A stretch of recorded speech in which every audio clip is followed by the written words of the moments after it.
Seja bem-vinda a Ma House, eu sou Marina Marinho e essa aqui é a minha casa flutuante, guiada aí pelas águas da vida. Você já se pegou pensando por que eu atraio sempre o mesmo tipo de pessoa? E será que você acredita nessas frases que os opostos se atraem ou então que semelhante atrai semelhante? E afinal, qual delas é verdade? Quando eu comecei a querer entender mais sobre o amor e relacionamentos, eu confesso que eu entrei nesse tema de um jeito bem ingênuo. Eu buscava respostas em qualquer lugar, assistia vários conteúdos superficiais, lei da atração, e que repetiam essas frases prontas. Mas no fundo, a minha intenção era me proteger.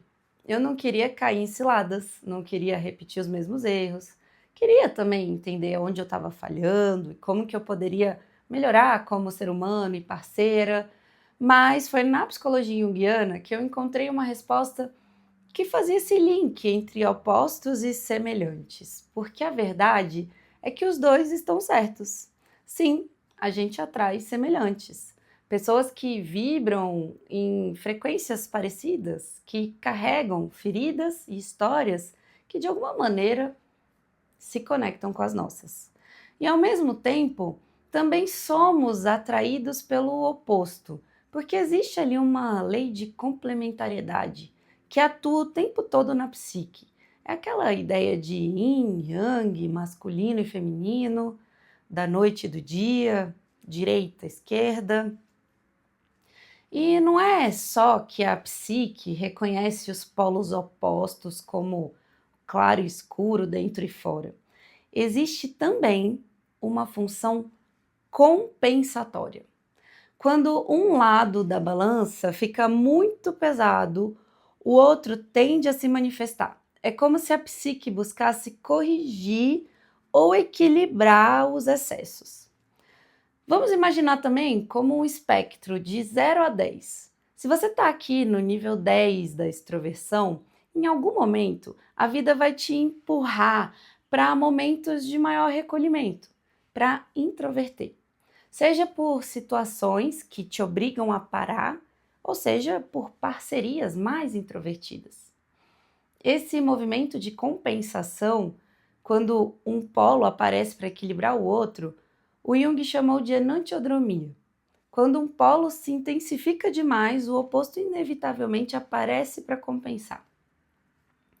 E esse movimento é muito comum na vida. Quem nunca viveu isso? De você parece que sempre fazia determinada coisa de um jeito, né? E aí de repente aparece algo mostrando que aquilo não te faz bem, que não é legal, e aí você vai para o extremo oposto. Vamos pensar num exemplo. Você decide emagrecer. Aí entra numa dieta super restritiva, corta tudo de uma vez, até funciona por um tempo, mas logo vem a compensação. O corpo e a mente pedem o que foi negado, e aí aparece o efeito sanfona, engorda tudo de novo. Outro exemplo, tem às vezes quem vive ali anos de balada, festa, bebida, e aí de repente dá uma virada e vai para o extremo oposto. Mergulha ali numa religiosidade super rígida, cheia de regras. E também eu já vi o contrário, gente que sempre foi extremamente religiosa, devota, que vivia em função da fé e de repente rompe de vez com isso. Passa a não acreditar em mais nada, até nega qualquer assunto religioso. Uma virada que eu vivi é que durante anos eu virei madrugadas trabalhando. Eu acreditava que era o único jeito de dar conta de tudo, até que o meu corpo reclamou e eu fui forçada a parar. Eu que virava madrugada dentro, às vezes trabalhando, chegava ali até 2, dependendo da quantidade de trabalho, até 3 da manhã. Fui para o oposto. Passei a acordar às 4 da manhã para reorganizar a vida. E funcionou por um tempo, até que virou uma prisão de novo. Foi só quando eu flexibilizei, encontrando ali um meio termo, que veio um equilíbrio, uma paz. Esse é o movimento da psique. Quando algo fica unilateral demais, o oposto surge com força para compensar. Às vezes a gente precisa ir de um extremo ao outro para depois encontrar aqui um meio termo. Mas aqui tem um ponto importante. O equilíbrio não significa perfeição. Não é como se houvesse essa régua de 0 a 10 e você tivesse que parar exatamente no meio, aqui no 5. Às vezes você estava no 10, ali no extremo, e só de caminhar um pouquinho aqui rumo ao 8, já encontrou um equilíbrio mais saudável. O equilíbrio possível para aquele momento da sua vida. Porque o equilíbrio ele não é fixo e nem deve ser uma prisão, uma meta inalcançável de equilíbrio perfeito. O que existe é o seu equilíbrio, aquele que integra os polos sem te deixar refém de nenhum deles, sem também deixar os polos brigando tensionados. Porque todo extremo ele é uma prisão, seja esse dos polos, seja essa busca impossível por um equilíbrio perfeito. E olha que curioso, quando a gente olha mais perto, dá para ver que esses opostos, na verdade, são semelhantes. Eu sei que isso parece confuso, mas eu vou explicar. Na psicologia junguiana, a gente fala de complexos. Imagina, por exemplo, o complexo do abandono. Ele pode se manifestar em dois polos diferentes. De um lado, tem a pessoa ansiosa. É aquela que, ao sentir a mínima ameaça de rejeição ou abandono, ela corre atrás, ela tem medo de ser abandonada, ela costuma ser mais grudenta, agradar para manter as pessoas perto. É o que chamamos de apego ansioso. O ansioso preocupado. Ele lida com isso se tornando extremamente disponível e indispensável. E às vezes manda muito mensagem, precisa de confirmação o tempo todo. Já do outro lado, é a pessoa evitativa. Ela reage ao mesmo trauma do abandono se afastando, se fecha, vai para uma independência extrema, é desapegado, foge de se apegar, de se conectar, cria uma distância para não correr o risco de ser ferida, para não correr o risco de ser abandonada de novo. É o apego evitativo, que pode abandonar até antes, só para não reviver a dor de ser abandonado. Percebe? São comportamentos opostos, mas que nascem da mesma dor, ou seja, semelhante, que atrai semelhante, porque é o mesmo complexo, mesma ferida, mesma dor.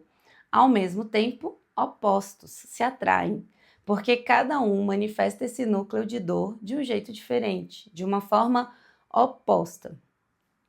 Num primeiro momento, a gente não percebe que o que nos atrai nas parcerias são essas dores que carregamos em comum, mas que vivemos elas de formas opostas.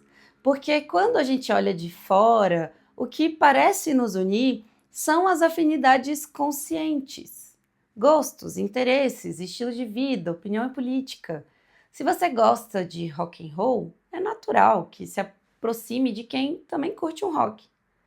Se você ama esportes, provavelmente vai se conectar com pessoas que têm uma vida ativa.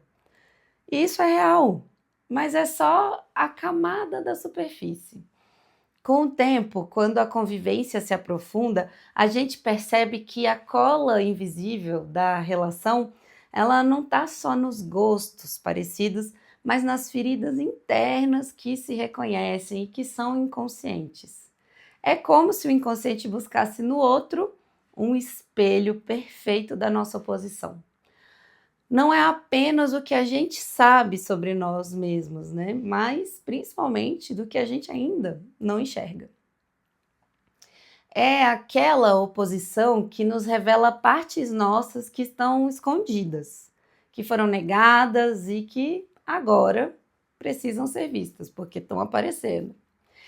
É aqui que entra uma peça gigante da psique, o inconsciente. Tudo aquilo que a gente não vê, não controla, mas que mesmo assim dirige grande parte das nossas escolhas e da nossa vida. Ele é a maior fatia da psique. É lá que ficam guardados os traumas, as dores, memórias, potenciais esquecidos, desejos que não couberam no consciente. A psique, para nos proteger, ela joga para a sombra aquilo que não conseguimos encarar na hora, que não queremos ver. Não é um erro, é até uma inteligência, como se a mente dissesse: agora não dá, guardo para depois. O problema é que esse depois ele chega. E quando chega, ele vem forte em repetições, roupantes, até em sintomas no corpo. A compensação ela acontece justamente entre o consciente e o inconsciente. Quando você se fixa demais num polo no consciente, o oposto tende a ficar guardado lá embaixo. É como o mar. Quanto mais ele recua, mais forte volta a onda. Se você racionaliza muito, tudo, o tempo todo, por exemplo, provavelmente as suas emoções estão no inconsciente. As coisas não somem, uma hora elas voltam em explosões emocionais que nem você entende de onde surgiram. É como, assim, e como, né, que a gente pode desvendar esse inconsciente? Acho que os relacionamentos são os maiores espelhos.